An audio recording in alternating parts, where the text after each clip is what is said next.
오늘 아침 뉴스 연구소. 오늘 아침 뉴스의 맥을 짚어드리는 시간 뉴스 연구소. 오늘도 두 분의 연구원 나오셨어요. CBS 김정훈 기자, 뉴스톱 김준일 기자, 어서 오세요. 예, 안녕하세요. 오늘 첫 번째로 연구할 뉴스 역시 미국이죠. 네, 미국의 46대 대통령으로 민주당 조 바이든 후보가 사실상 확정이 됐습니다. 네. 경합주에서 트럼프 대통령과의 접전 끝에 승리를 거머쥔 바이든 당선인, 사실상 당선인인데요. 예. 분열이 아닌 단합을 추구하는 대통령이 되겠다, 이런 소감을 밝혔습니다. 미국이 다시 세계로부터 존경받게 하겠다고도 다짐을 했고요. 예. 아직 패배를 인정하지 않는 트럼프 대통령의 그 선거 결과 불복 움직임이 있지만 미국 그리고 또 세계는 바이든의 리더십을 이제 주목을 하고 있습니다. 우리로서도 북미 관계는 어떻게 이어질지, 또 한미 방위 협상은 새로운 돌파구가 좀 마련될지 바이든 행정부에 대해서 궁금한 게 많은 상황입니다.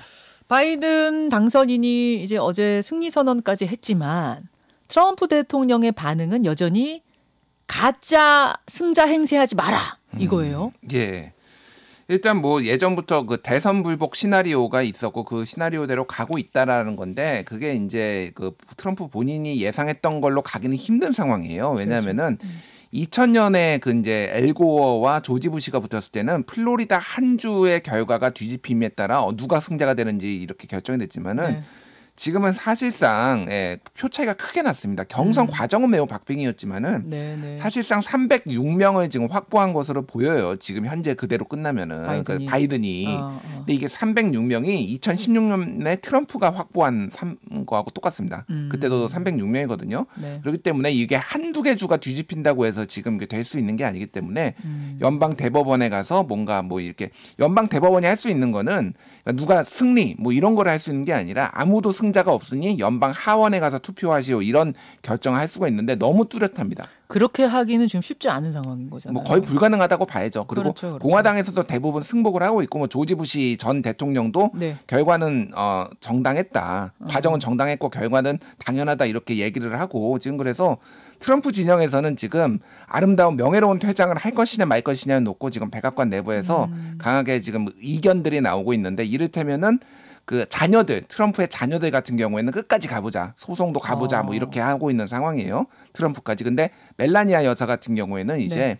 그만하자, 약간 그런 쪽으로 기류가 돌아섰다라고 보도가 나왔어요. 그리고 딸 이방카의 남편인 네. 그 사위 역시, 사위가 상임 고문이거든요. 사위 역시 바이든 측과 얘기하고 있다는 얘기가 들리고. 그렇죠. 제러드 쿠슈너 승복에 대해. 선임 보좌관이 이제 퇴장을 하자라는 건데, 중요한 건 그겁니다. 이게 트럼프는 무슨 생각을 하고 있느냐가 제일 중요한데, 네. 쉽게 얘기하면은 정치적 영향력을 앞으로 남은, 그러니까 4년 내내 계속 가져가는 게 어느 게 제일 유리한지 그거를 재고 있을 거예요. 왜냐하면은 4년 뒤에 대선에 다시 출마한다, 이런 얘기까지 지금 나오고 있거든요. 있어요. 그러니까 그 영향력을 어느 타이밍에 물러나는 거가 뒤집기는 힘들고, 그거를 지금 재고 있다, 이렇게 보시면 될 것 같습니다. 근데 트럼프 대통령이 워낙 예측 불가능한 인물이잖아요. 그러니까 지금 사실 트럼프 대통령은 이 와중에, 고립되는 이 와중에도 그냥 계속 골프를 치고 있다고 해요. 예. 골프를 치다가 자신의 패배 소식을 들었고 그 이튿날에도 그냥 계속 골프를 치면서 생활을 날을 보내고 다음 날도 있다는데, 쳤어요? 그렇습니다. 연 이틀째 그냥 골프만 치고 있거든요. 어허. 그래서 이제는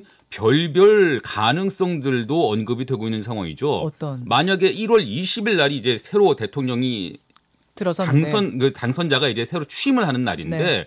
만약에 그때까지 백악관을 안 비워주면 어떻게 될 것이냐. 그리고 그날 이제 이취임식이 열리거든요. 예. 이취임식이 열리면서 전임 대통령이 새 대통령 당선인에게 백악관도 안내해주고, 또 취임식장에서 자연스럽게 좀 화기애애하게 악수도 하고. 그게 전통인데. 그렇습니다. 만약에 이 취임식 당일에도 트럼프 대통령이 안 나오면 어떻게 할 것이냐.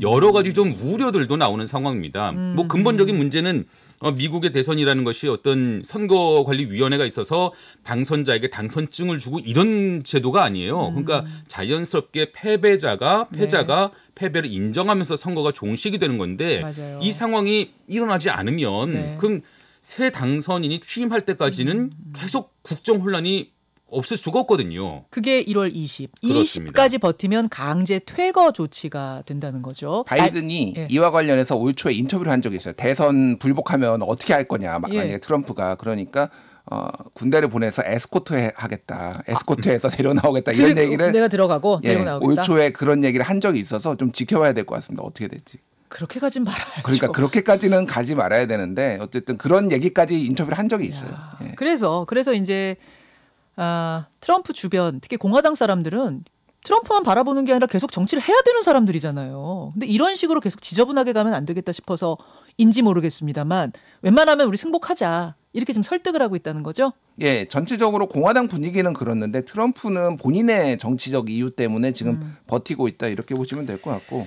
알겠습니다. 뭐 어떻게 될 것 같아요? 강제 퇴거 때까지 버틸 것 같습니까? 지금은 지지자를 규합을 해야 돼요.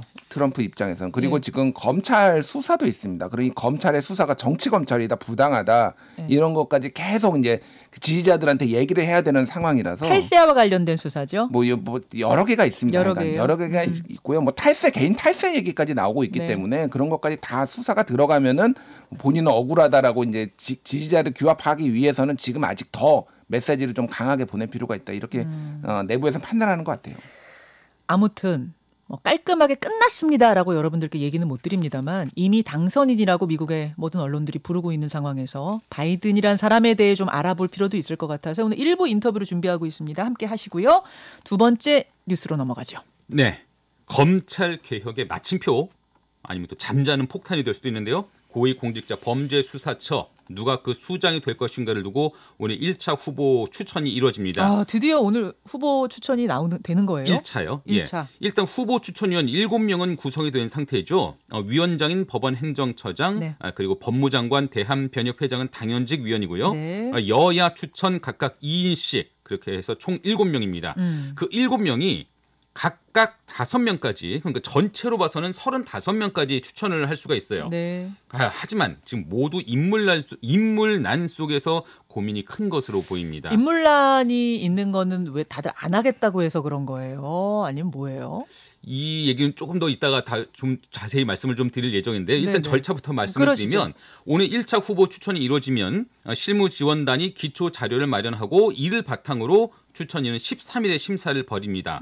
이후 7명의 위원 중에 6명 이상의 찬성을 받은 후보 2명을 대통령에게 추천할 예정이고요. 그러면 2명 중에 대통령이 1명을 지명하는 형식 그렇습니다. 이렇게 완료가 되는 겁니다. 아까 말씀하신 그 인물란이 예. 바로 일단은 그 비토권이 있거든요. 말씀드린 것처럼 7명 중에 6명 이상의 찬성을 받아야 됩니다. 맞아요. 예, 2사람만 반대를 해도 안 되거든요. 네. 그 과정 중에서도 이미 추천돼 있는 인물을 상대로는 대단한 그 비판 또 공격들이 좀 불가피한 상황이에요.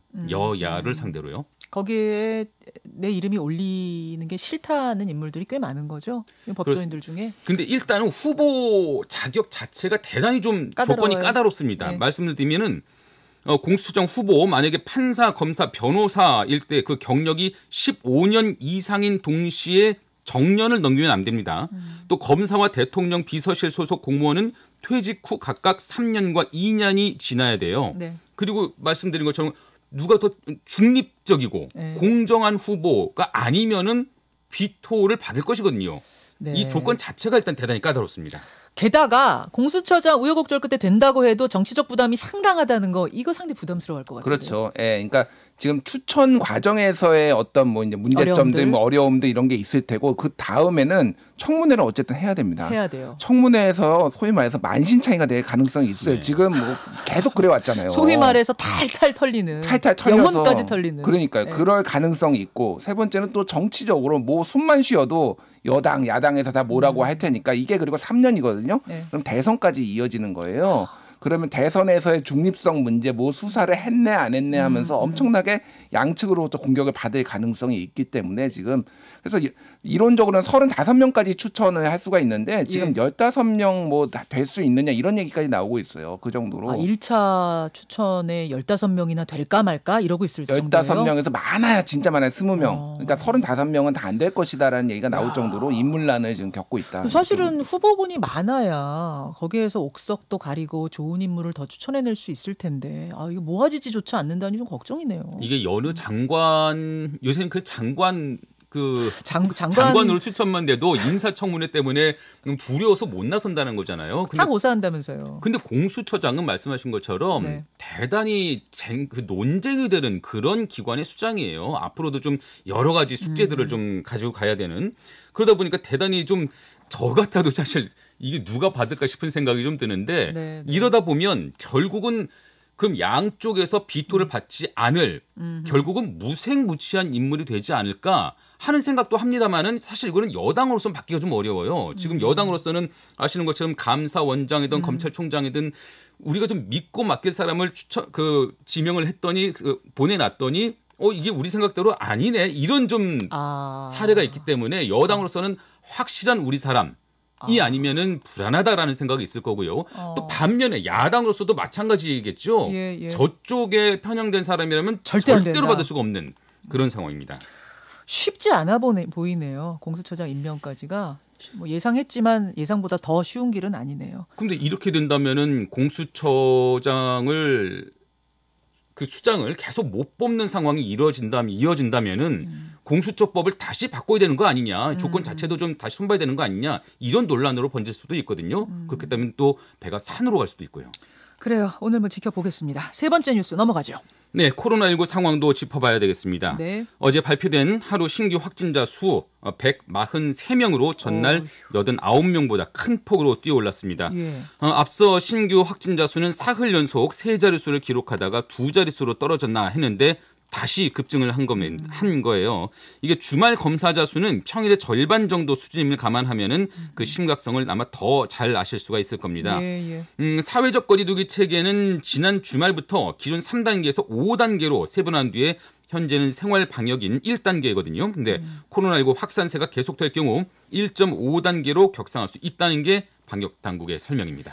아니 주말에 진짜 검사 건수가 평소보다 적은데도 확 올랐다는 거 이거 상당히 주목이 되는데 방역당국 입장은 어때요? 일단 지난 1주간 하루 평균 신규 확진자가 88명 7명이고요. 수도권은 65.4명입니다. 네. 그리고 이게 감염 경로 불분명히 13% 정도 되고 지금 뭐 국지적으로 계속 뭐 직장, 소모임, 헬스장, 지하철 뭐 나오고 있어서 상당히 신호가 안 좋다라는 건데 지금 3단계에서 5단계로 나눈 이유가 그거잖아요. 과거에 보면은 한 단계 올리기가 너무 부담스러우니까 기다리다가 확진자가 무슨 뭐 확 퍼지면서 네. 올렸는데 이제는 이제 선제적 조치가 어느 정도 5단계로 세분화하면서 가능하다라고 그렇죠. 봤을 때 예, 어느 정도 지금 올릴 가능성이 매우 높아졌다. 1.5단계로 방역 당국이 지금 검토를 하고 있다고 합니다.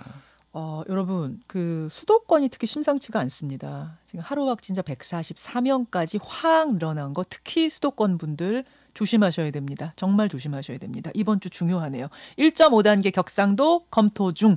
이 뉴스까지 연구하는 것으로 하죠. 수고하셨습니다. 감사합니다.